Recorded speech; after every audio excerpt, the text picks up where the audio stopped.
Good day, collectors. This is Scaling Drive back with another review.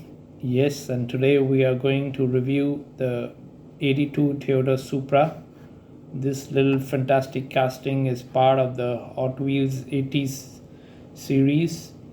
You can see the card art with the wink style headlights. This style of headlights is usually done aftermarket at car shows as well. So it seems like the car is winking at you. So usually both the lights pop up or both the lights go down together. So this is an aftermarket thing and it's quite trendy as well. Just a brief about this particular legendary car. This is a sports car, or you can call a grand tourer from Toyota, and its first generation was a spin-off from the Celica nameplate, and it came in 1978. Thereafter, gradually, the Celica nameplate was dropped and only Supra was used. However, this particular casting, I think in 82 they used the Celica name as well. It was called the Celica Supra. So we'll go ahead and see what the badging at the rear says.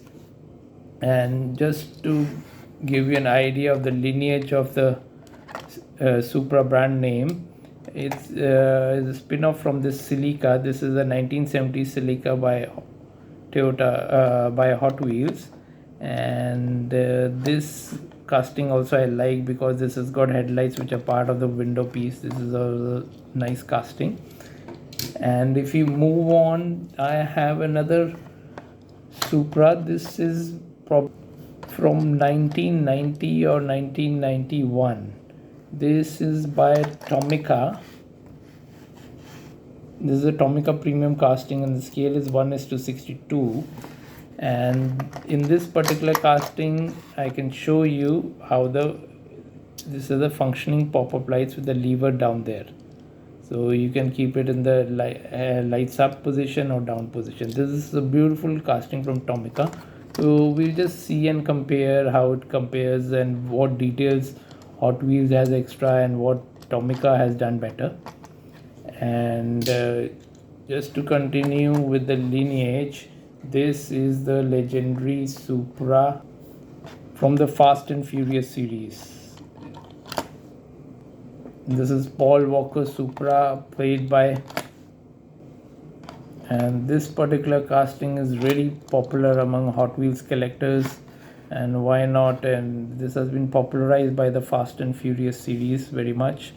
And rest in peace, Paul Walker. He passed away at an early age, but he's still popular among car enthusiasts, racers, and Hot Wheels collectors as well.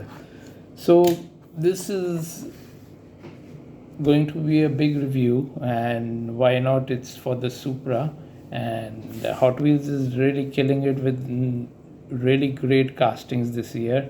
I think 2022 and 2023 are amongst the best years for Hot Wheels castings in recent history. I might be wrong, you might like some other castings from other years as well, but this year there are so many nice castings, I can't stop raving about it. Without further ado, let me uncard this.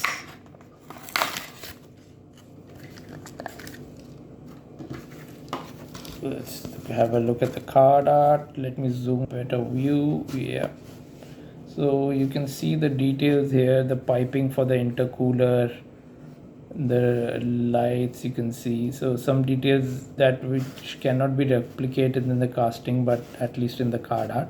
Nice card art. So let's look at the car. Okay, the base is quite different, quite clean from the center. 82 Supra, copyright date 2022. Okay, let me take in the car in its entirety and let's start the review. So first of all, I'll tell you about how the name came about. Supra is derived from a Latin prefix meaning above. It basically means to surpass or go beyond. So that's how the car was named. This particular casting is based on an earlier casting by Larry Wood way back in 1983. But though this is highly updated from that casting, I don't have that particular casting, quite old. So, but this has already been done by Hot Wheels once. So let's start the review. The color here is red actually, but it looks a bit orangish under the camera, but it's definitely red.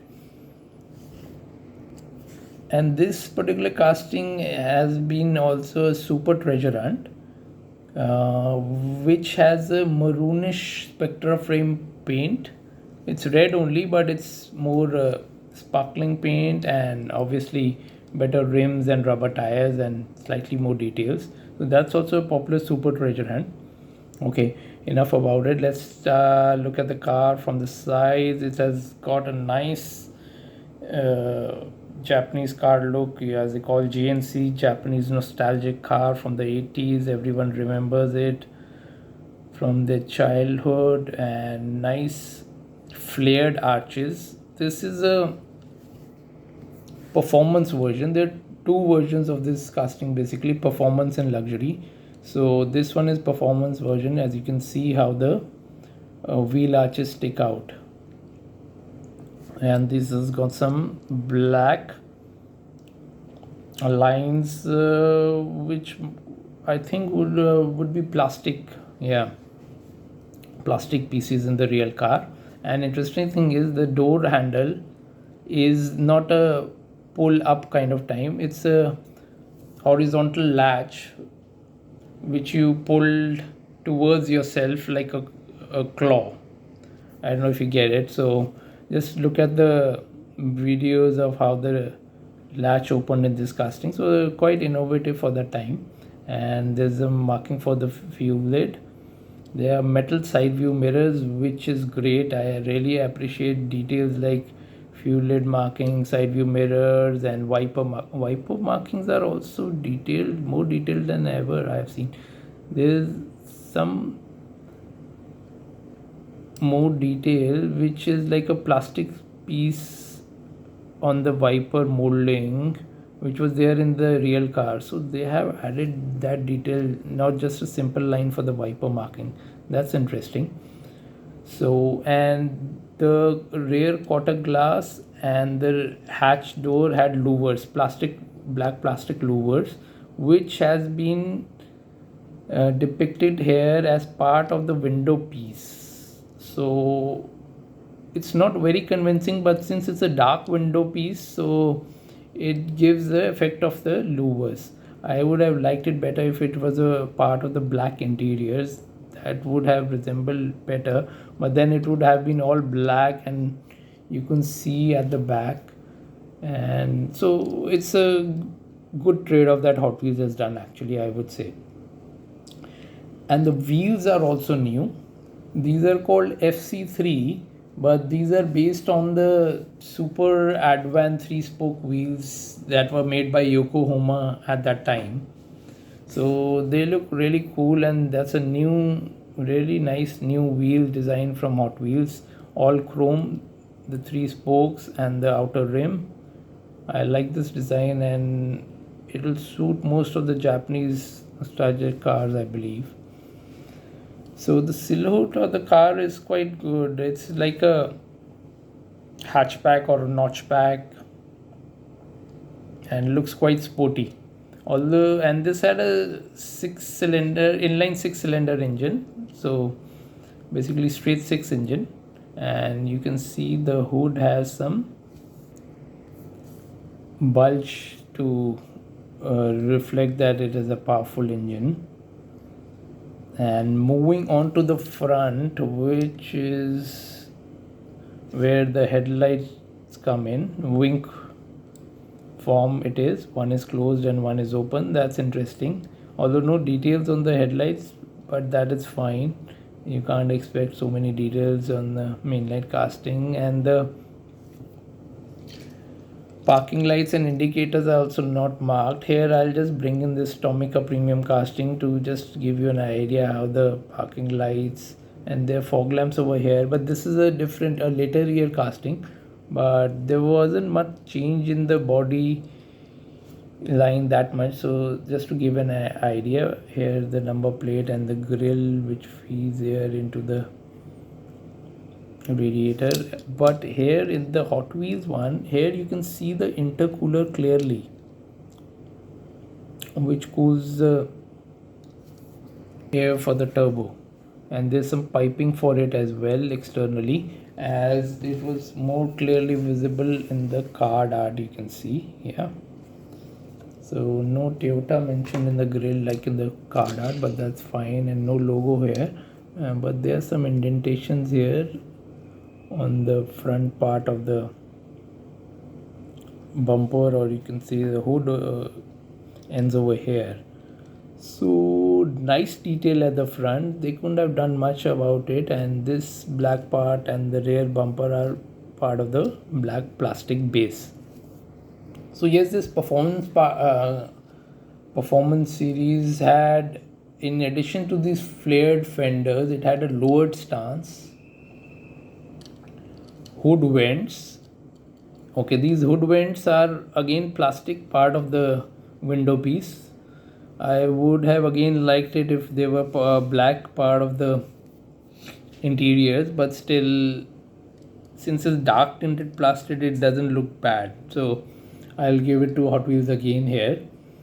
And these lowered windows were again in the performance version only, correct me if I am wrong. And this small ductile spoiler, plus there were some these front and rear diffuser lips. This was actually, these fenders were all bolt on. This was a wide body kit for this particular version, and this is a front engine rear wheel drive car. Okay, you can see the differential over here, and there's a single exhaust over there. Okay, continuing on. So the details are nice. The hood I like, the wiper details, everything is great. And here I missed, they're the indicator lights painted in orange color, which is also another nice detail.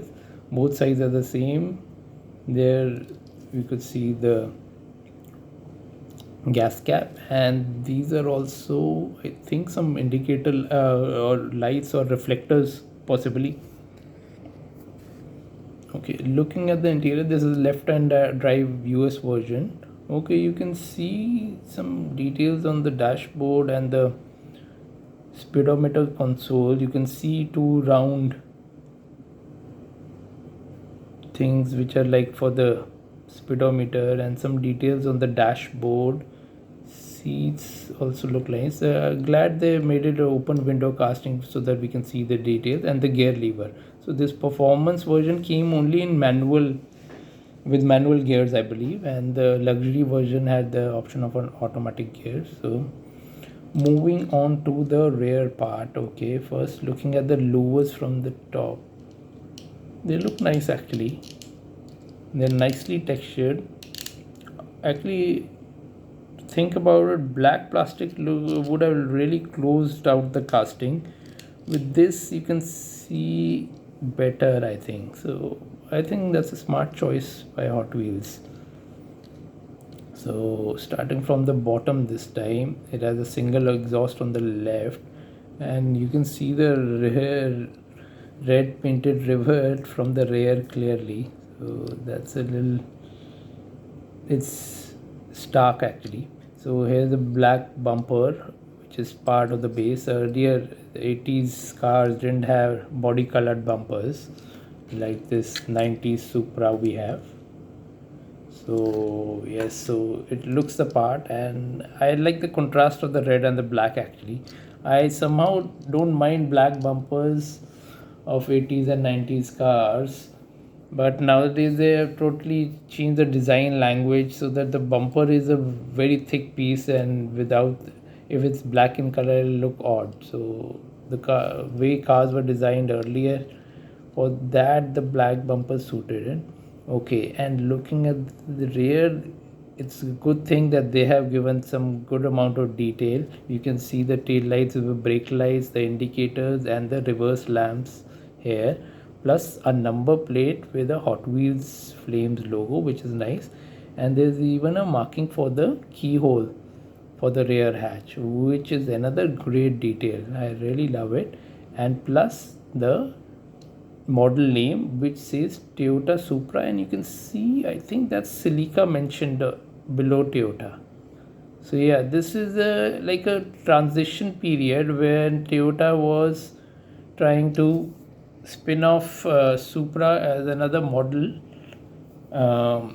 in addition to the Celica lineup. It was based on the Celica platform only earlier, and this performance version is just not on paper. It had some other details as well, that it had four-wheel drive independent suspension.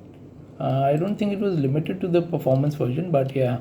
So this was not an ordinary car. That's why it's special. It had four-wheel drive independent suspension, and that suspension was tuned by the sports car maker Lotus of UK. So it had some street cred as well, in the sense that the suspension was tuned by a sports car maker, and the braking also was enhanced, and it had four-wheel disc brakes. Oh, this wheel design has some brake caliper also integrated in the background. Okay, so it is an even better design than I thought. So very nicely done. So you can see the four-wheel disc brakes, which was a big thing from the 80s, definitely.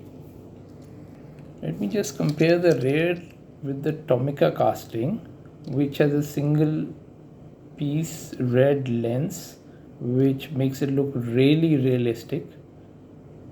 So yeah, not bad by Hot Wheels for a mainline casting, because this costs, I think, about 4 times the price of this mainline casting. So that's a great job done there by Hot Wheels. I just wanted to compare the lines and details, even though this is a later year model.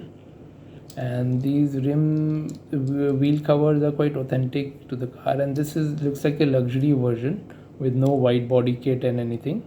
And you can see the marker lights, and front the details are a little different.